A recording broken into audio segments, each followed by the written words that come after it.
Hi, everyone. I'm Chris O'Connor. I am your host to Fabric Gems Boutique video podcast, and I'm really excited. I'm on location at a quilting store in Plano, Texas. It's called Ready Set Quilt, and I have a special guest here, Tom DeMoss, and we're going to chat with him all about quilting. Now, why did I come here? Because he's an Innova dealer, and he's going to share with us all the cool things that an Innova long arm can do for you. Or if you need any help or questions with it, he's always here to help answer any questions. So with that being said, let's get going. Hey, Tom, thanks for being here today. It's nice having you here. I'm glad you can make it in the rain. I know. And actually, many of you don't know, we didn't have power for a while. So we almost are going to do it by flashlights. But actually, the power came on. So here we are. So tell me a little bit about yourself. How did you get into this world, and why did you choose Innova? So it started about 10 years ago for me, 10, 11 years ago. My wife needed a sewing machine. She wanted to make her quilt. I got recruited to do the piecing and not the piecing, but the cutting while she pieced. And then she tried to quilt on a domestic, and then that got handed off to me. And I learned very quickly that I can't do that. So eventually got a brother Dream Quilter's frame. Anyway, I started quilting on that, and I was doing basically meander and free motion. I really got into the rhythm of it. Decided that I definitely wanted a long arm. Started going to the Paducah Quilt Show. That's where I first met Corey from Linda's Electric. He introduced me to the Gamble and the Statler, and I also ran into the Innova people from Accomplished Quilting and was talking to them. And it really came down. It was definitely going to be one of those two machines that I got. We knew that when we retired that we were heading south. My son has our only two grandkids, and he moved to Oklahoma, and we moved to Texas. Nice. So, and when I came down here, so many of my friends that have quilting shops, big shout out to Betty Cummings at Quilt Mercantile in Boonville, Indiana. If you're ever there, you've got to go to her shop. It's fantastic. She's like, you need to do Innova. You need to open a shop up and do your Innovas. And I went down. I first talked to Innova at the Houston show, and then I met Joe Gimmel out of Joe's Quilting Studio in Richmond, Texas. Her and her son Levi and their crew took me underneath their wing, and we opened up a shop.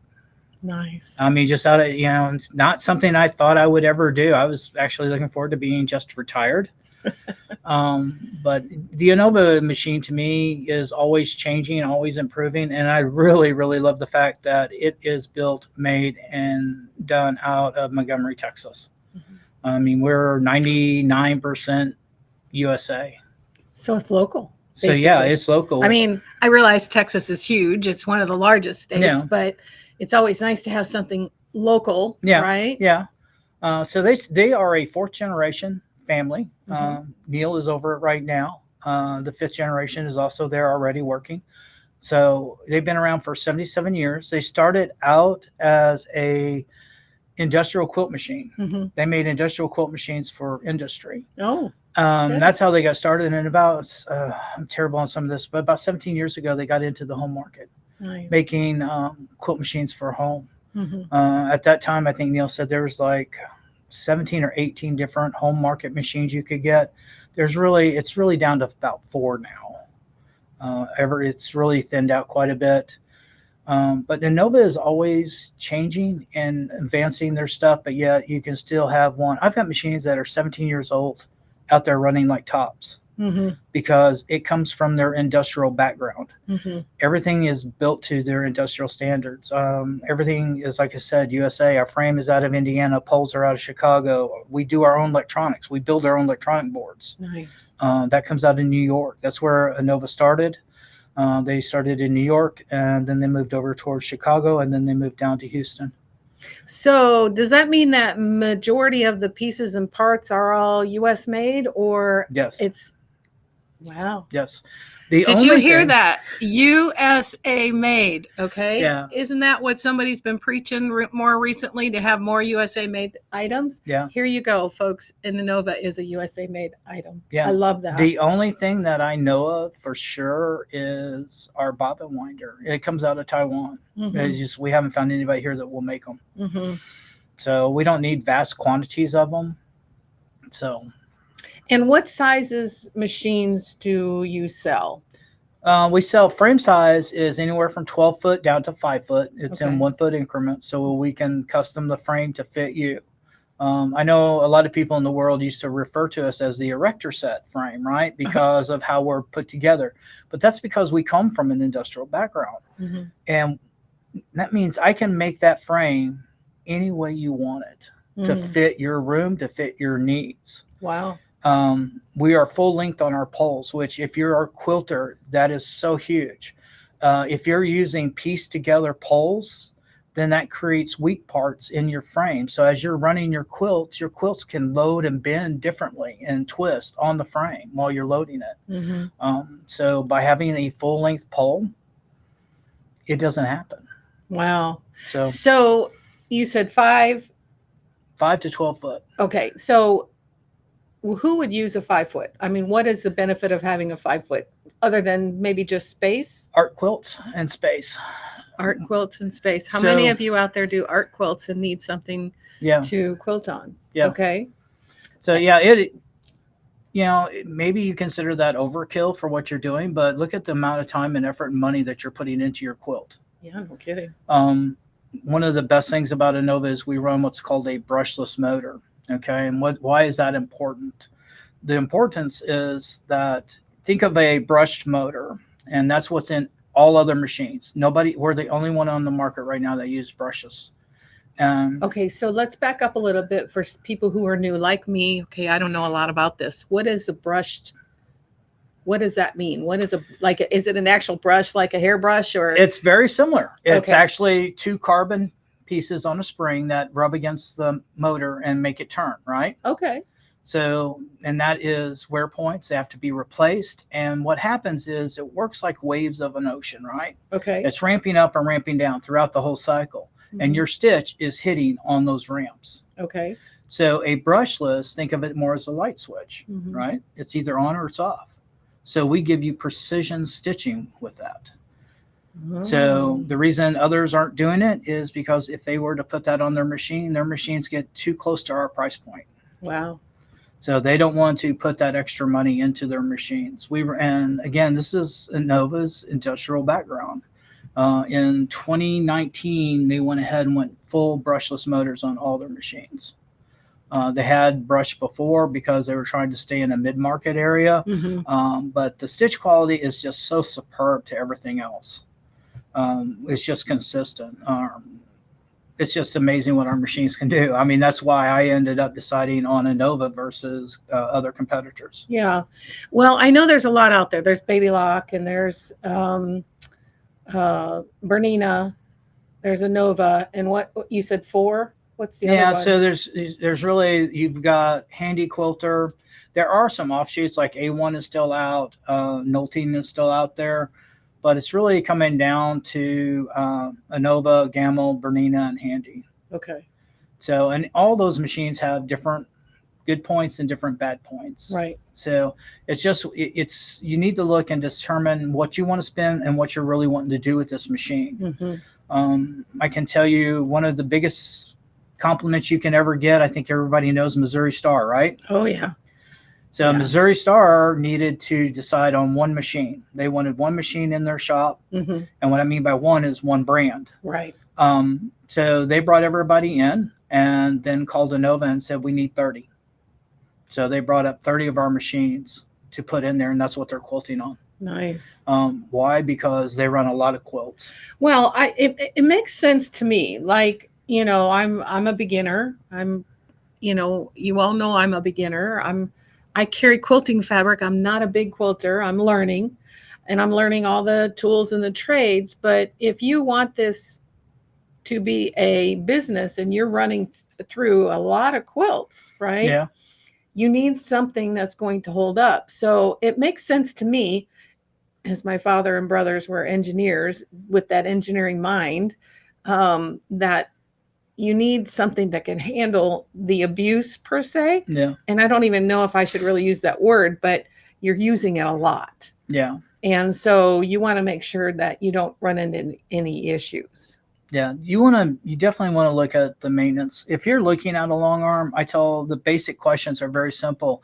Find out who warranties that machine and be very, very specific in how you ask that.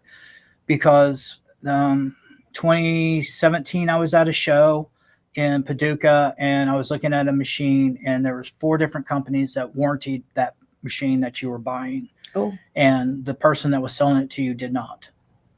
Oh. So I will tell you right now, the only thing we don't warranty on ours is the Dell computer itself, and it's made in Houston, or not Houston, Austin. Oh, okay. So now we had there during the pandemic, we had problems sourcing computers. That's the other thing. We run a full-blown computer. It's touchscreen. We can't do our software on anything else. We can't do it on tablet. Tablet can't handle it. So it's just way different. Our software is also unique in the market because we actually did our own software. We didn't take somebody else's program and teach it how to quilt. Our people said no. Our quilters had all the input, and they basically told the techno people, "This is what I needed to do. Make it happen." And they did a fantastic job. Well, I was just recently at the Dallas show, which is where you were, and you're actually in several shows. And obviously, I belong to the Plano Quilt Guild too, and they have a show in August. And actually, I had met him a couple years ago. He probably I don't know if you remember, but I was always asking a lot of questions because I'm always curious about these long arm machines, right, and how they work and the cool stitches. And I mean, we have one sitting right here that on our table, which you can't see. Well, actually, I can probably pull it up a little bit. Tom quilted this. It's so pretty.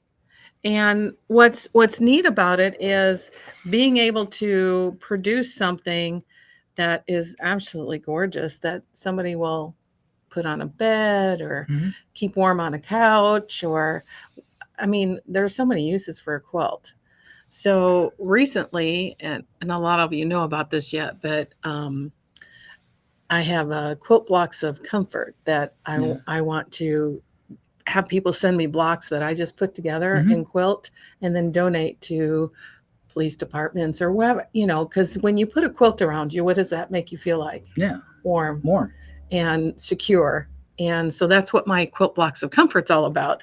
And so I'm looking for people who have great machines that will quilt, right? And I do have a couple people that have said that they will help me too. I'm sure you probably will too. But I'm excited to get that project going. It's been a little slow going. Sorry about that, everybody. But I gotta build the website. I'm really good at building websites for everyone else but myself. How many of you can relate to that, right? Yeah. So, but I'm excited to learn about, my mother had, and I never say this right, Nike, is it a Nike, Necky. I grew up learning how to sew on a Necky, which you sell those here too. Yes. Is that part of the Innova family? It is now. Okay. Neil has always wanted to have sewing machines in the family. So he partnered with Necky to bring in basically our own series of Necky sewing machines. It's called the Creator Series. They're great mid-market machines. Basically, we've got one of our machines that's purely mechanical. It is awesome for bag makers or craft makers because we can stitch through about 4 to 6 layers of cork with no problems. And when you're making handbags and bags, that's what you need. And it's also light and it's easy to use. Then we got another one that's a level up, and that's my retreat machine because, you don't want to drop a machine. I mean, it's some of these retreats when you're taking a $10,000 sewing machine. I'm kind of like, really, you want to take that? Well, that makes me nervous. I don't even want to take my simple little Singer machine in a bag and carry it because, well, for me, okay, I want to know out there, and I want you to comment, how many sewing machines do you have? I have learned that in the guild that they even asked that question at the meeting a few weeks ago. Some people had more than 20 machines that they sewed on, and it blew me away. Yeah. And I've got one. So I've got a lot of work to do, right? You got some catching up to do. Yeah, a lot. You get there. It really happens fast. Before I started sewing like the neckies, I had probably 4 that were my go-to machines, just depending on what I was working on. Mm-hmm. So, yeah. Well, they're a great machine. I mean, my mother still works really, really well. It probably needs a real good tune-up and clean-up. And yeah, they did. I never oiled it. And, don't tell anybody that I never oiled my mother's machine, but it still works like a champ. It makes some of the best buttonholes I've ever made, ever. Yeah. And that's a 60s machine, probably. I don't know. When did they make them in the cabinets? Was it in the 60s? I'm thinking maybe 60s and the 70s, not so much in the 80s. Yeah, I was going to say it's got to be in the 60s. Yeah. Okay, that shows you how old I am too. So anyways, so the other thing that drew my attention to you, and you talked about at the Dallas show, is that on your Innovas, which I'm not your typical, I like heavier materials. I love the jeans material. I love the leather. I'm a northern girl turned cowboyish. Yeah. And I love all those textures. And you said, tell me what you told me about your machines. The Innova. We're back to the Innova. We can quilt it. Yeah. Period. Yeah. At the Plano show, I was being questioned on whether or not I truly could do denim. So I actually put a piece of denim on there and just let the machine run over it. Well, I cut it off a backside pair of jeans, and the pocket was still on the other part. And while we were talking, the girl started tapping me. She goes, the pocket. And I'm like, I don't care. And it ran right over it. And tension was pretty good. I definitely would have adjusted it, because you need to change things when you're quilting through multiple layers of denim. Mm-hmm. But yeah, we can do it. Again, that goes back to our technology, where we're committed to a brushless motor for a reason. Mm-hmm. It is the best motor on the market. It's what every power drill, it's what every one of these electric lawnmowers, the electric weed eaters, they all use brushless motors, and it's for a very good reason. Mm-hmm. They are consistent on power. Yeah. So, and then we run full sealed bearings. Everything is from an industrial standpoint.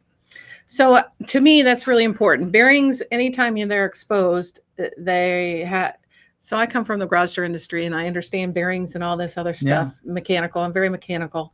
And so I understand when they're sealed, they work a whole lot better for a whole lot longer. Nothing loves regular bearings more than thread. Mm-hmm. And nothing will cause your machine to run crazy. If you get thread in your bearings where it clogs it up, it will not move smoothly. Yeah. It will not float right. It will not drive right.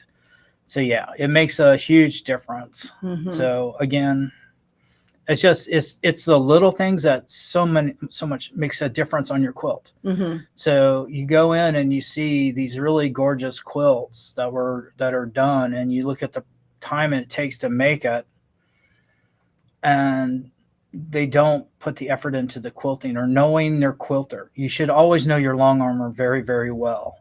You need to know what they need to get the best product back to you, mm-hmm. because what you give them is what you're going to get back. I'm telling people all the time, if you're doing pieced backs, you need to do a 1/2 inch seam versus a 1/4 inch seam. Oh, that's a great tip. I didn't know that. Yeah, you need to do a 1/2 inch, and you need to press it open. And if you really want to make your long armor happy, make sure that seam is running horizontal to your quilt, how you want your quilt done, versus vertical. If it's vertical, it will cause the backing to basically twist as it's loading. Oh. So it makes it a little bit more challenging, mm-hmm. but it also can make your back not as square to your quilt top as you would like. Okay. Quilters, to get around that, will run it long ways, horizontally, but your quilt is now running horizontal, right? Mm-hmm. A lot of the patterns that you may pick up are not interlocking. So if you quilt it like that, then mm-hmm. when you look down your quilt, you see the lines. Oh. Okay.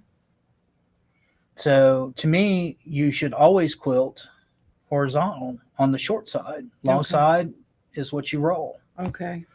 So that way, whenever you're looking at your quilt, you look down, you see the quilting, you don't see the lines. Mm-hmm. Also, if they have to do it that way, make sure you're picking out a interlocking pattern so it's stitching into itself. That way it hides the lines and it's not as noticeable. But like I said, I would say almost 90% of the patterns out there are designed to be quilted horizontally on the short side instead of the long side of the quilt. Okay. Now, I will tell you where this makes no difference Mm-hmm. is free motioners. Okay. So if you're going to a free motion quilter, it makes no difference. Okay. It's only the computerized. Okay. So that's tip one. I know you've got some more tips in there. So let's say I'm a brand new quilter, obviously, and I'm bringing my quilt top to you to, what do I need to know?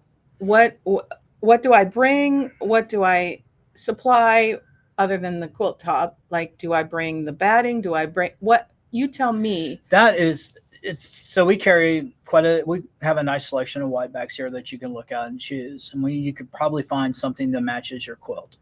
But if you're bringing your back, if you're bringing your back to a long armor, you definitely want to make sure that you know their requirements on the size of the back, and that each machine requires different amounts. And your back typically has to be at least 8 inches bigger than your top. So if you have a top that's 50 by 50, your back needs to be 58 by 58. Okay. And that gives your long armor 4 inches all the way around. And we need to be able to pull the back. So one, it doesn't wrinkle up during quilting, Mm-hmm. and we can keep everything tensioned properly throughout the quilt. So we can get your quilt nice and flat and give you those high quality stitches that you're looking for. Mm-hmm. Okay. So, and different quilters, they may want 6 or 8 inches on the top, and you just really need to get with your long armor, find out exactly what they need. We have batting here, but you can always bring your own batting. So it was interesting. Before we started this, he had a customer come in the store. And how many quilts did she bring in? 5. 5? She brought in 5 quilts. And he asked a lot of interesting questions that I'd never heard before. And one of them was cutting. So I know what you mean, but did she want it trimmed and cut like to the edge, or are you leaving the 4 inches on the side? Is that I offer a free. I have a lot of quilters, and I had one of them come in, and she was like complaining about her back, and I said, "Why are your back?" She goes, "Well, I trimmed my last quilt, and she goes, I have to do it on the kitchen floor." So she is pushing her cutting mat and her rotary cutter as she's going across the kitchen floor to trim it, and I have a huge table, which I use. And I'm like, well, I'll just trim it for you, but I won't flush or square quilt. I will trim up to 1/4 inch off the edge of your border. Mm-hmm. So, and speaking of borders, make sure you get your borders as flat as possible, because that gives me the opportunity to give you the best product back. Also, if you're doing like piano keys or you're doing just pieced borders, you want to make sure you do what's called maybe a victory lap. And that's where you stitch 1/8 of an inch all the way around, because as we're pulling that quilt and we're quilting it, it tugs in different directions, and it can actually separate those seams at the edge of your quilt. Oh. So by doing the victory lap and sewing that edge all the way around, it controls that and it keeps it together. Okay. So most of the time you can fix it with some whip stitching, but it's still not the same as if you did that extra stitch. Right. Even if you're lock stitching. Also, if you are doing, I know there's always big discussions on pressing open or folding over on the back. If you're having your quilter do stitch in the ditch, Mm-hmm. you need to do a fold over, because if not, they're stitching in that ditch and you've got your seams pressed open. They're basically stitching thread on thread. Yep. And it won't last. And what are we really making? You know, you talk about warmth and all this, but what you're really making is an heirloom. You're making something that will get handed down. Right. That is going to be around a lot longer than us, Mm-hmm. Hopefully. So. Well, I've got a quilt that was hand quilted. It was my great grandmother's, I believe. It was handed out to my Nana, to my mom, to me. And it's a heavy sucker, and it has wool, but it has no. So I want to talk about batting a little bit. Okay. We briefly talked about this before we started, and I know that you carry Hobbs, and you like Hobbs 80/20, I think is if I heard right. Yeah. Now, and I've heard this before, and I don't know how many of you do this, but you talk about double batting. Why would that be important? Well, there's several reasons that you want to double bat. One is if you, a lot of times, like your show quilts, they are going to have 80-20 and then wool on top or poly. I'm not a poly fan because it's hot. Wool breathes. Wool does not add, it does not add heat to your quilt as much as people think it does. But by doing that, by putting the 80-20 down and putting wool, it forces the loft of your quilt up. Oh. Okay. So you get that beautiful textured, and I'm big on like washing my quilts. I like the wrinkled look of a washed quilt. It's worn. It's used. It it's looks, not like don't touch it, you know? So, and just even if you just do 2 layers of 80-20, it gives you great loft. It gives you that textured look. I know a lot of people are using the silk and the real thin cottons because they don't like the heaviness of it. And also, if you're doing like wall hangings, silk is great to quilt on for a wall hanging, but you need to be one of those washers because silk batting doesn't take on its full properties until it's been washed. Oh. I will tell you, go on YouTube. There are some really great videos out there that discuss all the different types of batting and why you would use it. Quilter's Dream is one of my favorite battings to use. I like Hobbs because Hobbs is out of Waco. So yeah, I'm into the Texas. So it's just, you can find the right brand for you and the right density is what you're looking at. We have bamboo batting is taking off now. It's getting very, very popular. It can be a little bit denser and give you a firmness to your quilt, especially when you're doing like wall hangings. Okay, so if you were to use that in a quilt and use it on your bed, isn't that going to be too heavy? Not really. No? No. Is it breathable like wool? Yeah. Okay. Yeah, it's very, they say, well, it's sustainable, right? Because it's bamboo. Well, if you're using cotton batting, that's the same thing, right? Right. It's sustainable. So it's just a different process, but it is, I think, about an ounce heavier. Okay. I think they look at 4 inches, 4x4 or 6x6. Gotcha. And they weigh that, and that's how they determine the actual density or the weight of the quilt or the batting. And I may be totally wrong on that, but there's a process to determine that. Right. So it really depends on your preference. Now, if you don't care what kind of batting, like I said, I carry Hobbs. You can come in. I've got something that's going to work for you. You can always bring your own batting in.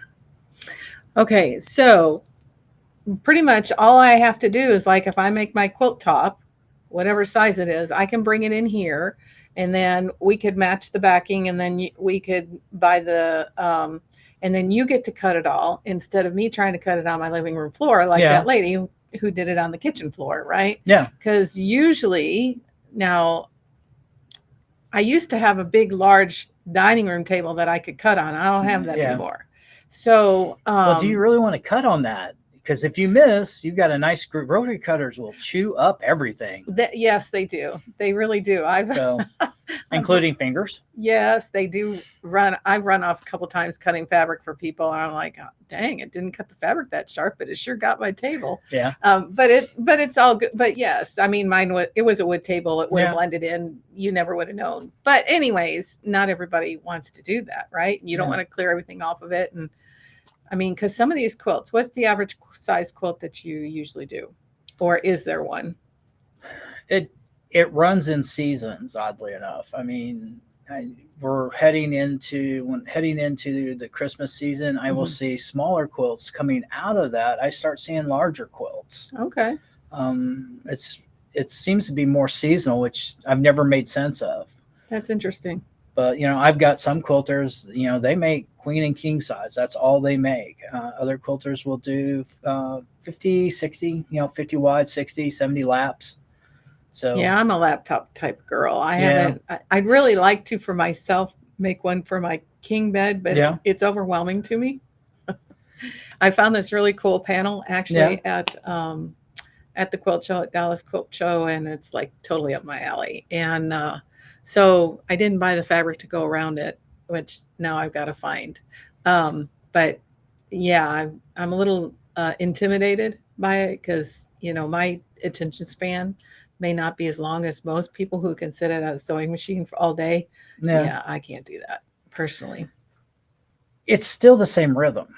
That's the whole thing. It's still the same rhythm. It's the same process, and that's the thing that attracts me to piecing, making quilts, is the rhythm.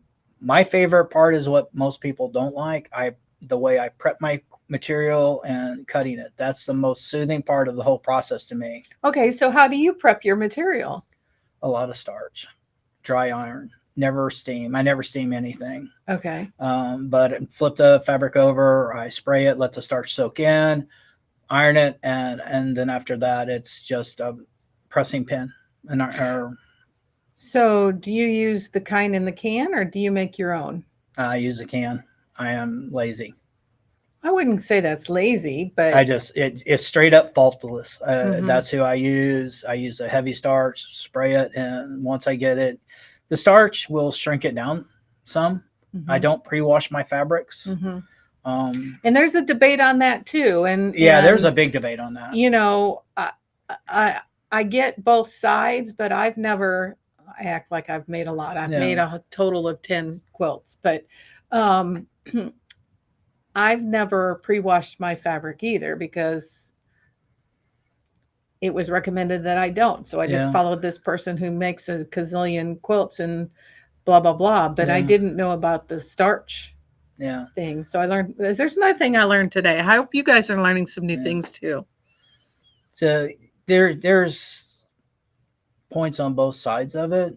If you're using mixed materials, okay, if you're using cotton, denim, different pieces, batiks in your quilt and you're mixing it, pre-wash, okay? You definitely want to pre-wash because all these materials will shrink differently. But like the quilt that you held up, that's all Marcus fabrics, okay? It's all from the same manufacturer. It's all going to shrink the same. So even if you intertwine different, like Moda, Riley Blake, for the most part, those are all cottons. They're all high quality. So material. You wouldn't have to pre-wash? Okay. I would not. I don't. Yeah. It doesn't mean that I'm right. It doesn't mean that I'm wrong. It's just I don't. Yeah. So I mean, I love my pressing pins, and I am a gluer. I glue everything that I'm putting together.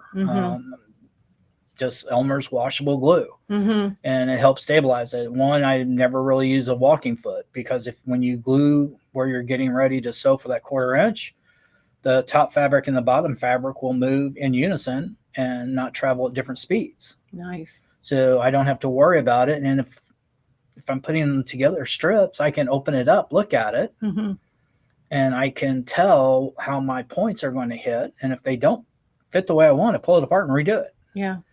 And I hate using pins. They hurt. I absolutely hate using pins. They hurt. I poked myself more than, you said you were like what did you call yourself? A China bowl and whatever? A bowl in a China shop. A bowl in a China shop. Yeah. Well, pins are like that to me. I swear I stick myself more than I pin what needs to be pinned. Yeah.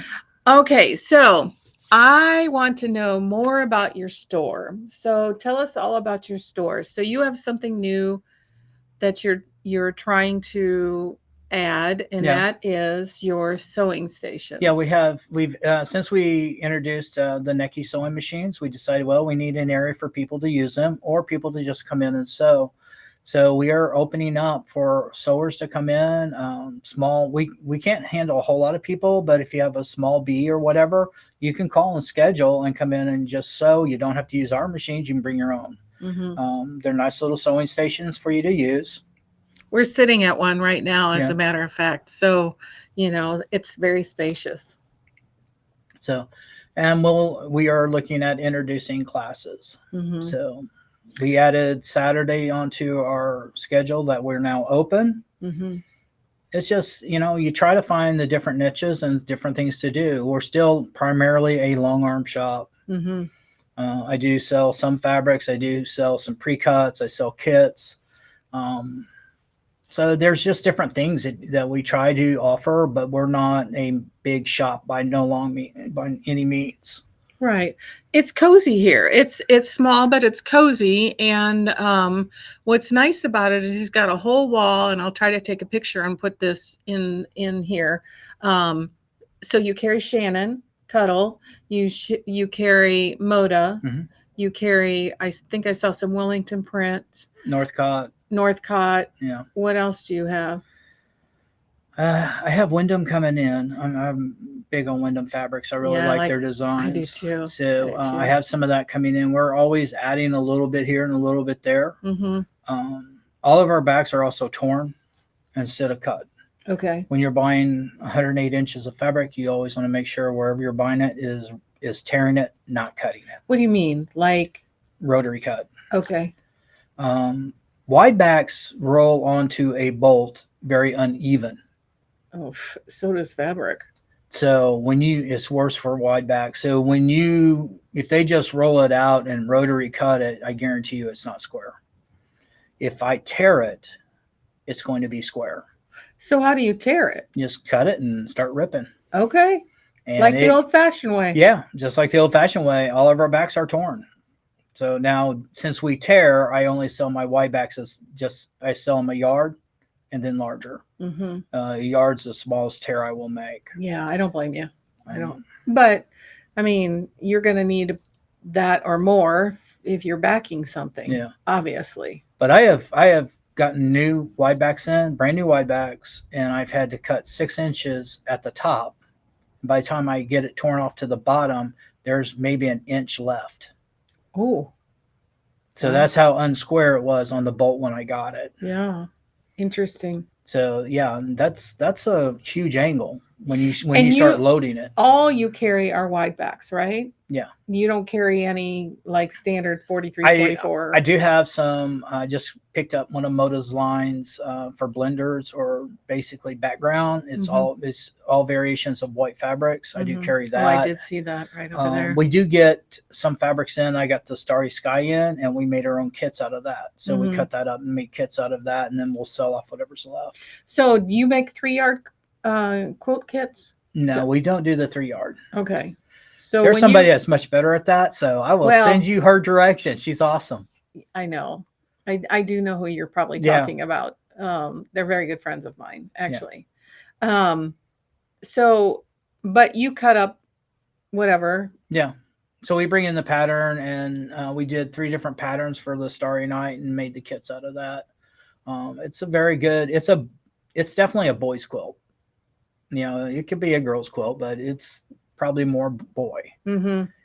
So, but it makes a nice quilt. Mm-hmm. Nice. Awesome. What else do you want to tell us about? What are some things that may have popped in your head while we were talking that you thought, I really wanted to add that and I forgot? I would a little bit on our software, maybe. Mm-hmm. One of the unique things that we can do with our software, and one of the reasons why people come in and bring me their quilts, is you bring me a quilt, we're going to take a picture of it, right? And then I'm going to put the design work on top of your quilt, send you those pictures back. So you can actually look at the design work that's over the top of your quilt. So now you can tell the stitching density and how that pattern is actually going to look on your quilt, instead of looking at papers and trying to think, is this what I want on my quilt? Oh my God. For us visual people. So I'll give you some pictures of some quilts that we've done. Mm-hmm. But it's now I can't do thread colors. I wish I could. We're trying to get them to look at doing that, but it just gives you an idea because you know your quilt. Right. Mm-hmm. So you can zoom into that block that you want, and you can see how much stitching is going into it, and how much that do you want more, do you want less, and we can adjust it. And the pattern that you think looks good on your quilt might not. Exactly. And a pattern that you don't think would look good does. We've got one pattern. It's called Retro Lines, and it's a great vintage style pattern for quilts. And I'll have quilters come back in and say, that's what I want, but I would have never ever picked it right for this quilt. Well, sometimes the names, like, I don't know that many, but what I have seen out there so far don't even describe what it's really going to be. Yeah, and I'm like, I know wonky. It's got to be hard to pick a name for something, but it's like when I picture that name, is not what it actually does. Yeah. So for me, and maybe for you, if you're a very visual person, because I'm a very visual person, laying that on top before it's even done. Yeah. Oh my God, that to me is very exciting. It makes a very good visual reference for you to not only look at the design on your quilt and how it's going to look on your blocks, but it also gives you a very good idea of what kind of spacing you want on your quilting and how much stitching you want into your quilt. Yeah. So just because the pattern has a lot of stitching in it doesn't mean it's going to be stiff. A lot of people think of things like that when they get higher density. Yeah, it's going to take some of the flexibility out, but it is fabric. It's going to start getting soft. It may take a little bit longer, but it is going to get softer. So, wow, that's really exciting. What else? Yeah. I mean, at the show, literally, how big is the screen? For me, I'm getting older. It's harder to see things. I love the computer screen. Yeah, it's probably, I think it's 23. Yeah, see, for me, that's perfect because, I don't see things, on the smaller, like a iPad or whatever they call those notebooks. The tablets. Yeah, they're harder for me to visualize. I see it in a small space, but yours, if it's like a computer monitor, basically, you visually can really see how it shows up a whole lot better. Yeah, but we have the capability of adding a camera to the sew head. So you can actually see the back of your quilt while it's quilting. Really? Yeah. How many people check the back while they're quilting? A lot of people, because that's where you see your tension. Oh. So they like being able... so that's a tip. So tell us more about that. So you can add a tension cam, basically, and you can see it on your computer monitor. You can pull it up and see what's going on underneath. So it is a unique accessory item that you can do. Do I do it? No. I cheat. I take my phone, put it on video the back, and then I can stop and pause it and see what's going on. Don't do that a whole lot simply because when you're quilting, you start getting visual references to the top of your quilt. So I know when I look and my machine is stitching and I look down and I can see a little bit of that bobbin thread in between the stitches. It's going to be perfect. So I can look at the top of my quilt and tell what's going on better than I can just looking at the back. A lot of quilters can actually feel the back of it and feel the stitches. I do not have that capability. Well, everybody's got their gift, right? Yeah, that's not one of mine. Well, I'm sure it wouldn't be one. I've never quilted anything. I've watched a couple times. Yeah. I've taken them, obviously, and watched them do them, but I don't ever remember looking at the bottom of it, but everything I've done, Shannon Cuddle has been the backing to mine. So I've never done it actually with fabric. So I wouldn't even know, but it's the nice thing about Shannon and Cuddle is it hides everything. So even if your tension's off a little bit on the back, it's going to hide it. It's going to disappear. And you're more focused on the quality of the stitches on top. So, and again, if for those out there, when you're using like the Minkies and the other brands, they stretch in all directions. Okay. So as you're quilting and moving it around, especially if you're doing on a domestic, it's going to stretch and pull in different directions. Cuddle only stretches in one. Yeah. So it guarantees you a better product at the end of your quilting process, because if you're overstretching your material, what's going to happen when you get done? It's going to suck up. Yeah. It's going to pull up and twist. Yeah. It's going to distort the top of your quilt.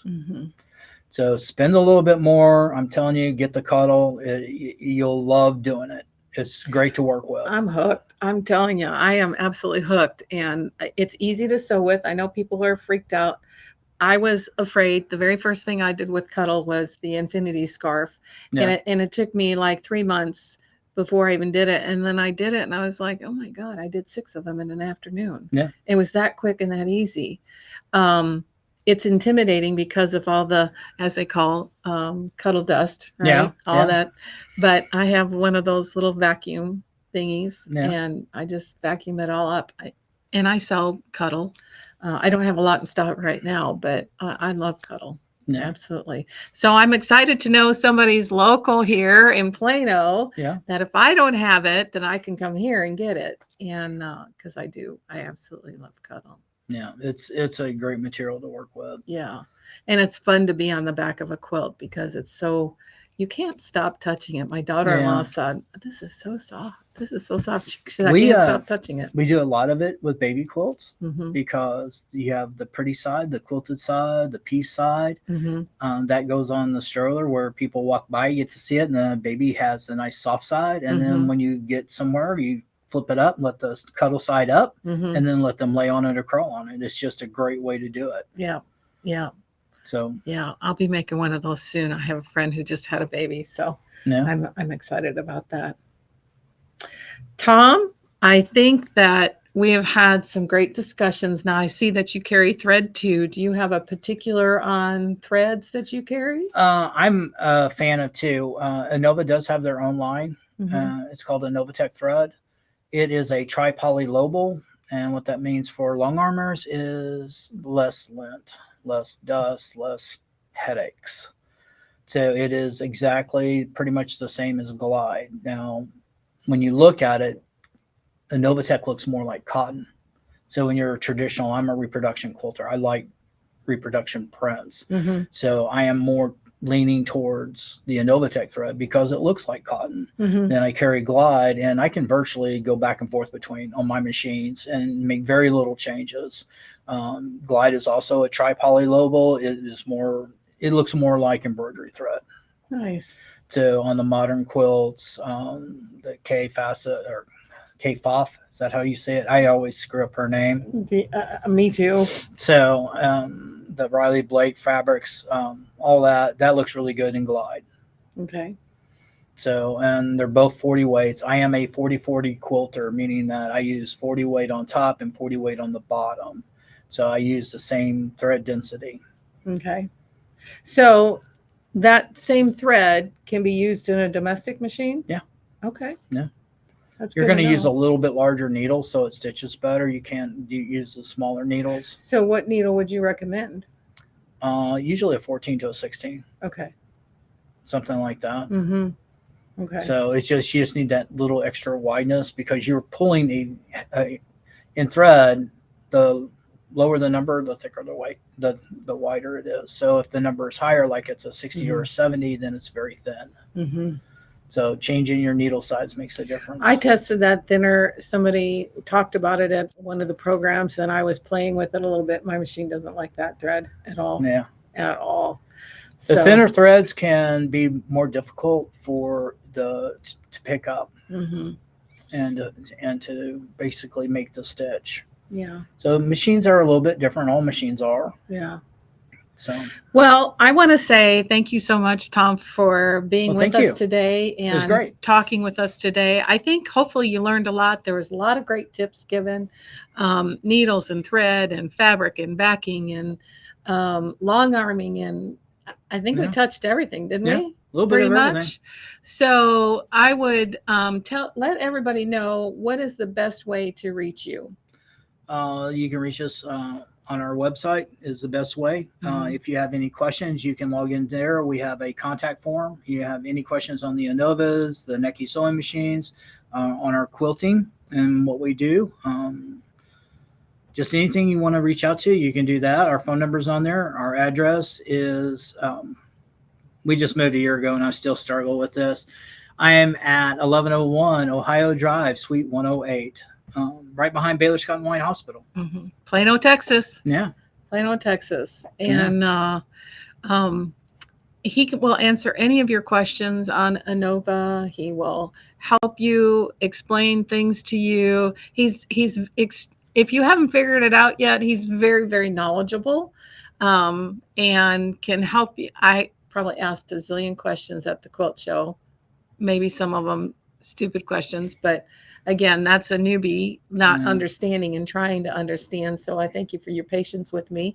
And until next time, you guys, I'm Chris O'Connor, your host, and I hope you enjoy this. I'd love to hear your comments. I'd love to know if how many sewing machines you have in your home. And we look forward to our next video. Have a great day. Bye-bye. Bye.